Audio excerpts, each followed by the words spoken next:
Hey there, I'm Emily Mielstein with the Gulf of Mexico Fishery Management Council, and this is a public hearing video designed to gather your comments on the Council's consideration for transitioning the Commercial Coastal Logbook program to an electronic reporting format.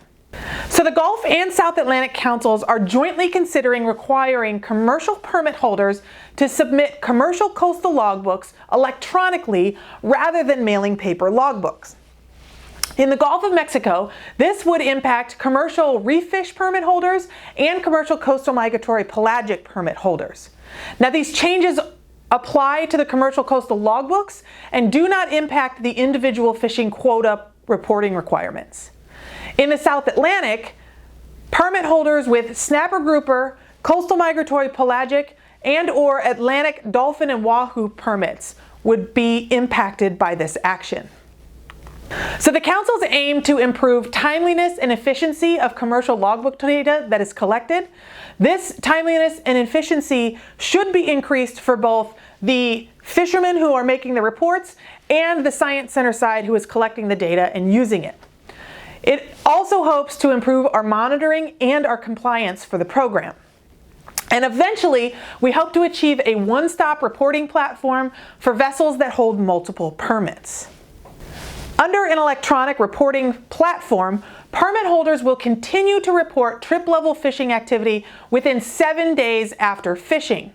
Additionally, no fishing reports will have to be sent in after a month. Currently, eTrips is the reporting platform that is approved for other electronic reporting in other fisheries programs. It is now being tested for use in the Southeast, and eventually we assume that other platforms may become available from different vendors. So we have already received a number of frequently asked questions, and so we figured we'd just go ahead and address them now. First, will there be any changes to the data that's being collected? So modifications to the data being collected are expected to be pretty minor. Some of the data fields might be added or removed or just modified in small ways. Second, can I still report on a paper logbook if I choose? So there is probably going to be a transition period where you can report in a paper logbook while people are learning how to use the electronic format. However, eventually that paper logbook will be totally phased out and everybody will have to transition to electronic reporting. And finally, will there still be supplemental surveys? And the answer is yes. 20% of vessels will continue to be selected to submit supplemental surveys, and those participants will be notified by mail that they've been selected and have to complete those extra surveys. And next, I'm going to hand you over to staff from NOAA's Southeast Science Center to give a demonstration on what electronic reporting is going to look like. Okay, so good morning, everyone. My name is Sarah, and I'm part of the commercial logbook team at the Southeast Fisheries Science Center. And like Emily said, I'm going to demonstrate the electronic logbook app that has been developed for commercial fishing reports in the Gulf of Mexico. So just a little background on the fields that are required for our logbooks currently. Every vessel that has a zero federal permit with logbook requirements must currently report the fields that you see here for every trip on a paper logbook. So this is general trip information, fishing effort, and catch details.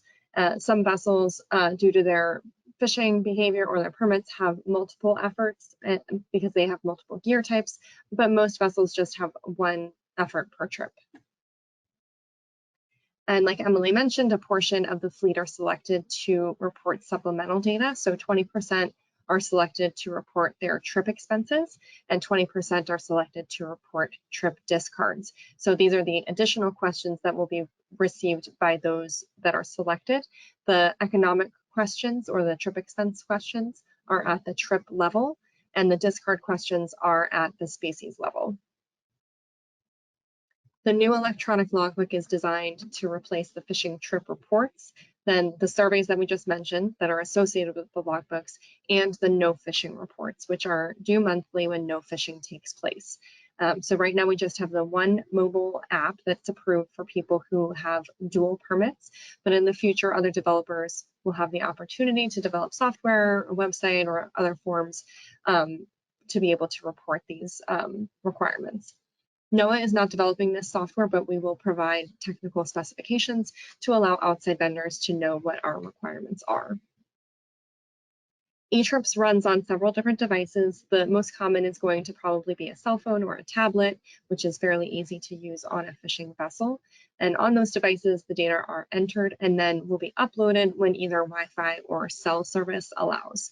There will also be a website that mirrors the data collected through the app, but you would need to be connected to the internet at the time of upload. There is also a desktop app that will work on a computer but mirrors the mobile app. So here's a look at one of our favorite features in the app that will help to expedite reporting. It's our favorites feature. So for the categories you see in the middle there, species, areas fished, etc., you can select favorites for often used values. So for this example, I've selected a few species that are often reported, and those are in my favorites and will show up on the home page of that category. There's also an optional notes field in the app that allows users to make comments or internal notes for their own reference. So we've recorded a real-time start to finish logbook report. This was made with an actual trip that our office received. We saved some favorites so that we can demonstrate that feature, and just wanted to show how the app functions and also give an idea of once a user gets familiar with the interface, how quickly a report can be submitted. So it is a very quick demo. It's only about 2 minutes long. So it goes by quickly, but we'll break it down on the next few slides. So on the home screen here, a user is going to enter a new trip report, or they can view the logbooks in process. Users will select the trip type and then the vessel, and that populates the proper questions on the following pages. We're going to see some general trip information now, the county where the trip ended, the captain's name. We ask for a phone number so that we can contact the person who is filling out the report if there are any questions, the number of crew, and the days at sea, so just general trip information. For simplicity for this demonstration, we chose an example that does not have trip expense data. The app allows users to select their fishing location from an interactive map, so you can zoom in and out and find the exact location where fishing has taken place. And then that helps determine the area, which can be selected from our list, as you see here. The gear type and locations can be saved as favorites, and then once the appropriate gear is selected, then the questions populate based on which gear was selected. So on the next page, we are asking now for a start date and time, which is something that is new in the app. And this feature is going to help prevent us from receiving overlapping trip submissions. If someone were to enter a date and time that overlaps with a trip that already exists, they would receive a pop-up message that warns them that they might already have reported this trip, or maybe they need to double check the date. So as we're adding the catch information, you can see we searched for the fish that we just entered here, but there's also the favorites list as for this, the red snapper we just selected from the favorites list. But if you're searching for a species not on your favorites list, you can type in a few letters just to narrow down the list to the option you're looking for. There are a lot of other fields here in the catch section that we'll go over further, but many of them are already filled in to their default. We'll go over those in more detail, but all I'm adding right now is just the weight.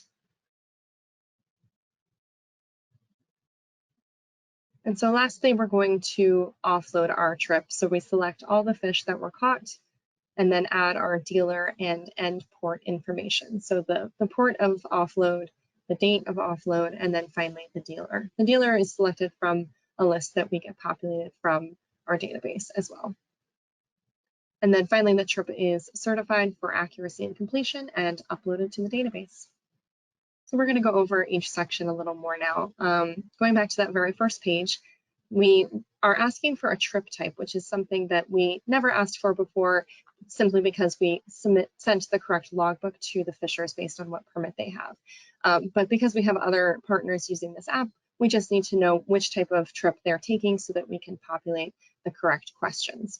So charter, commercial headboat, or recreational trip are those options. Once they get into the trip details, there's an option for the user to name their trip, which is for internal records. and the VTR number is automatically generated. It's a unique identifier for each trip. All trips are going to default to the trip activity fishing trip with effort, but there's other options such as turned around due to weather or gear failure, that sort of thing. The captain's name, once it's entered once, it will autofill from the previous report, so that saves a little time. And then the vessel name and number are going to be able to be found from this searchable list, which can also be saved into the favorites feature. If a user has multiple vessels, that will be fairly useful. So the next page, we had the end port, and we have a list of favorites here, so you're not searching for through our whole list, especially if someone comes into the same port for most trips. And then we enter the days at sea, the number of crew, and the phone number. So for fields that are numerical, we have a nice large keypad that appears, so users aren't trying to type on a tiny keyboard. And then in addition, we won't receive letters or symbols for fields that need to be numerical. So that is another upfront validation that we have. We opted out of the trip expense section for this demo, but if users were to select yes for the trip expense, then they would see all the questions that are currently on the bottom of the paper logbook right now. In this next section, we use that map to zoom in and out to find the exact fishing location. This interactive map is really helpful for really pinpointing where that area is and getting the right code for what we're requiring. The gear and the bottom depth are then entered in the next page as well. So on the paper logbook currently, these fields are entered every time a different fish species is caught. And so that reduces a little redundancy if trips have multiple catches. And next, we're adding the date and time for the trip. So like I said, this is a validation we added so that overlapping trips are not going to be able to be submitted, or a user will get an error so they know to go back and correct that date if it was a mistake. The gear details, we're asking the exact same questions as the paper logbooks, but users are not going to be able to submit their logbook unless all the fields are filled in properly. So it won't accept anything with a blank field or an incorrect data type, which we receive logbooks all the time with ranges of numbers or some of the fields aren't filled out. And so this is going to save some time for us having to contact them or have their compliance held up because their logbook was incomplete. So we added 4 species that were caught on this trip. The one on your screen now, the red snapper, was selected from our list of favorites, and then we added the weight. The other fields you see there under the catch section, so unit of measure, catch disposition, catch source, and market grade, those are all going to default to the values you see here, and the average user is not going to need to change them. The only exception would be if someone is reporting discards. So we'll get to that on the next page. The paper logbook right now had a very small table, as you can see here on the right, with as many commonly caught species as we could fit in and a section to write in additional species. We have a much more comprehensive list of species in the app now, allowing for more accuracy in the data. We're not going to try to be interpreting handwriting or perhaps have someone write on the wrong line because they were unable to differentiate between the two. There's an option here with that big green plus new button to report species individually to separate dealers. So if someone's reporting to multiple dealers, that option is available. But for now, we're going to just show how to offload everything at the same time. So as I said before, for the small portion of permit holders selected to report their discards, there's no longer a separate form with rewriting all of the trip information and then filling it out and sending that along with the trip report. They would simply add the discarded catch on this page here and just change the catch disposition to one of the discard selections like you see here. And so finally, we go to the offloads page. So we sold everything to the same dealer, selected all the fish, and entered the offload information. eTrips allows us to predetermine the list of dealers, and so this improves accuracy of our dealer names and reducing ambiguity if a user were to write in an outdated dealer name or an incorrect license number or simply forgot to enter that information. And then the last step is just to certify the trip for accuracy and completeness and submit it. Here's a summary of the trip we just entered. It's very easy to review the trip before you submit it, go back and make any changes or edits. If a trip had an additional gear or fish were sold to more than one dealer or fishing took place in a different area, you could go back and add that information here. So users have many options for exporting, backing up, and viewing their submitted trip reports. So after submitting a trip report, a user can email an angler receipt to themselves, and that allows them to have a record outside of the app. If a user is changing devices or just wants to back up what they have, they can back up their device's database with ACCSP and then restore it later once they get a new phone or just, if they're restoring their data. And then finally, all trips and data can be viewed on the SAFES website. So this is the South Atlantic Fisheries Information System, and the user account information is the same as they'll use to log into the app. And that's all there readily available for anyone who needs it. And with that, I will hand it over to Emily for any questions. And thank you for your time. All right, so hopefully that informational demo oriented you as to what to expect with this electronic reporting format. Before taking final action during the October Council meeting, the Gulf Council would like to hear your comments. If you want to submit written comments, they are due by October 17th, and you can either submit them online by following this link or simply email us at gulfcouncil@gulfcouncil.org. Thank you so much for taking the time to watch this video and submit your comments to us.